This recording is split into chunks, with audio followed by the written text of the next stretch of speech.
Employment reaching an all-time high and many stuck at home. Mental health has been a concern for many amid the pandemic. But a new study shows veterans are at risk of suicide and drug abuse during this pandemic. Big 2's Jake Eichstedt spoke with one veteran about how local organizations are trying to fix that problem. Good evening, Jake. Well, the report basically details a correlation that every 5% of unemployment rising, another 550 veterans could be lost to suicide, and as many as 20,000 could have problems with substance abuse. As far as the numbers increasing, that doesn't surprise me because of that issue. You just don't have any place for them to go and to just release that stress.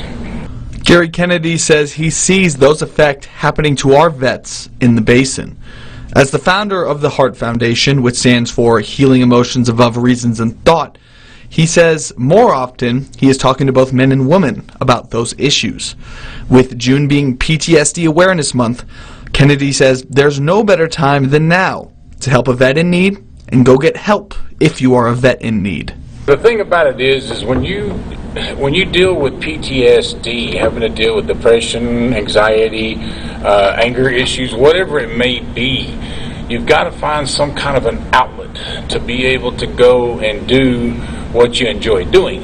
And they're trying to deal with it, and they don't know how to deal with it because their outlet was to go work out. Now that you shut that down and you took that avenue away, they don't know what to do. So they just turn to the gun, they turn to the drugs, and they turn to the alcohol.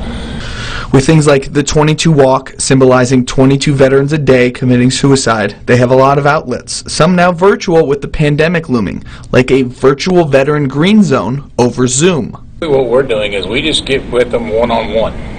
The group is, it's basically out of the question, especially those that have a real strong PTSD. They don't want to talk in front of other people. I mean, it's a struggle as it is just to be able to talk one-on-one.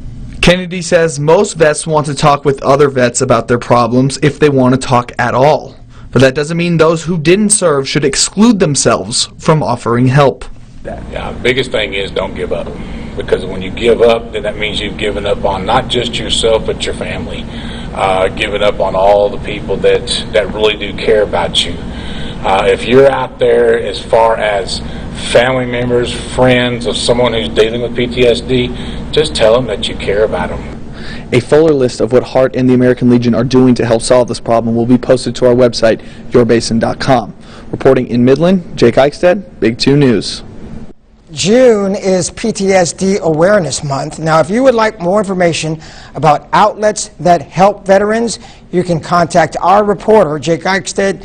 His contact information we'll get to you in just a little bit. There it is, right on your screen.